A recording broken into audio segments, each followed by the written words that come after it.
We, the people of India. భారతదేశ రాజ్యాంగాన్ని గురించిన అవగాహన ప్రతి భారతీయుడికి ఉండాలి. ఇవాళ కొన్ని విషయాలు మన రాజ్యాంగం గురించి తెలుసుకునే ప్రయత్నం చేద్దాం. మన రాజ్యాంగం ప్రపంచ దేశాలలో ఉన్న అనేక ప్రజాస్వామ్య దేశాలకు ఉన్నటువంటి రాజ్యాంగంతో కంపేర్ చేసుకుంటే చాలా అద్భుతమైనటువంటి రాజ్యాంగంగా మనం చెప్పుకోవచ్చు. 145 కోట్ల మంది ఇప్పుడు ఉన్నారు, కానీ అప్పుడు 35 కోట్ల మంది. 35 కోట్ల మందిని దృష్టిలో పెట్టుకుని రాయబడినటువంటి రాజ్యాంగం 145 కోట్ల మందికి కూడా అదే రాజ్యాంగం ఉండి అందరికీ కూడా సమానమైనటువంటి హక్కులు ఇవ్వడం అనేది మామూలు విషయం కాదు. మరి ఈ రాజ్యాంగాన్ని ఎప్పుడు మొదలుపెట్టారు, దీని యొక్క ప్రాథమికమైనటువంటి విషయాలు ప్రతి భారతీయుడికి తెలిసి ఉండాలి. అవే విషయాలు నేను మీ ముందు ఉంచుతాను.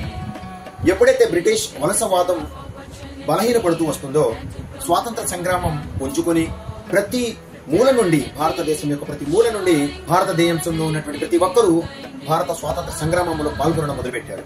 ఇక అప్పటి నుంచి బ్రిటిష్ వలసవాదం అనేది బలహీనపడుతూ చివరికి 1946వ సంవత్సరంలో ఒక కొలిక్ వచ్చేసింది. అంటే ఇంకా అతి తక్కువ సమయంలోనే బ్రిటిష్ వారు భారతదేశాన్ని వదిలి వెళ్ళబోతున్నారనే విషయము అందరికీ అర్థమైంది. అయితే ఇప్పుడు మనం ఒక కొత్త దేశాన్ని ఏర్పరచుకోబోతున్నాము. దీనికంటే ఒక చక్కటి రాజ్యాంగం యొక్క అవసరం ఎంతైనా ఉంది అని గమనించినటువంటి అనేక మంది వివేకవంతులు పండిట్ జవహర్లాల్ నెహ్రూ గారికి మహాత్మా గాంధీతో పాటుగా కొన్ని సలహాలు సూచనలు ఇస్తూ ఒక రాజ్యాంగం అనేది మన భారతదేశానికి కావాలి, తదనుగుణంగానే మనం మన రాజ్యాన్ని, మన దేశాన్ని పరిపాలించాలి అనే ప్రస్తావన తెచ్చినప్పుడు ప్లానింగ్ కమిషన్ అనేటటువంటి కమిషన్ ని ఏర్పాటు చేసి 3 సంవత్సరాలలో 11 సెషన్స్ చొప్పున దీనిపై మీటింగ్ జరిపి చివరికి ఈ మన రాజ్యాంగాన్ని తయారు చేయడం జరిగింది. మొదటగా డిసెంబర్ 9, 1946లో మొదలుపెట్టినటువంటి ఈ రాజ్యాంగ నిర్మాణం అనేది 26 నవంబర్ 1949వ సంవత్సరంలో పూర్తయింది.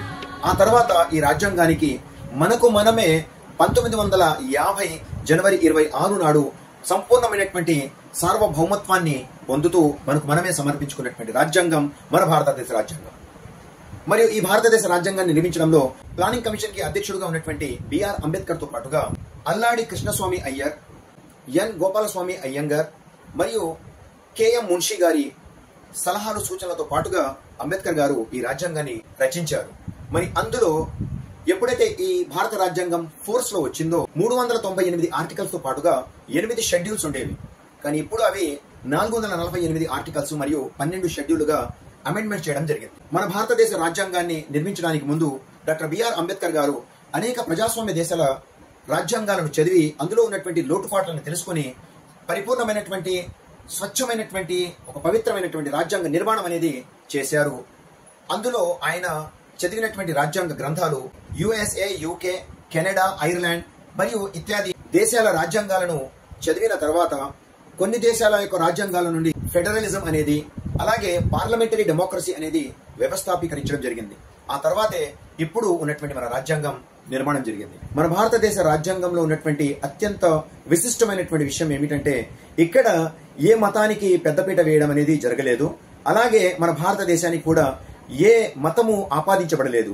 అయితే ఇక్కడ నివసించేటటువంటి ప్రతి ఒక్కరికి తమ తమ మతాలను అనుసరిస్తూ, తమ తమ ధర్మాలను ఆచరిస్తూ అందరూ కలిసికట్టుగా ఒకే నీడ కింద సోదరులుగా ఉండేటటువంటి ఒక స్వేచ్ఛాపూరిత వాతావరణాన్ని కల్పించినటువంటి రాజ్యాంగం ఏదైనా మన ప్రపంచంలో ఉందంటే అది మన భారతదేశ రాజ్యాంగం అని మనం గర్వంగా చెప్పుకోవచ్చు. మీరు ఈ విషయాలను తెలుసుకుని మీ స్నేహితులకు కూడా ఈ విషయాలను పంచుకోండి. ప్రతి భారతీయుడికి కొన్ని మూలమైనటువంటి విషయాలు మన రాజ్యాంగం గురించి తెలుసుకుని ఉంటాయి.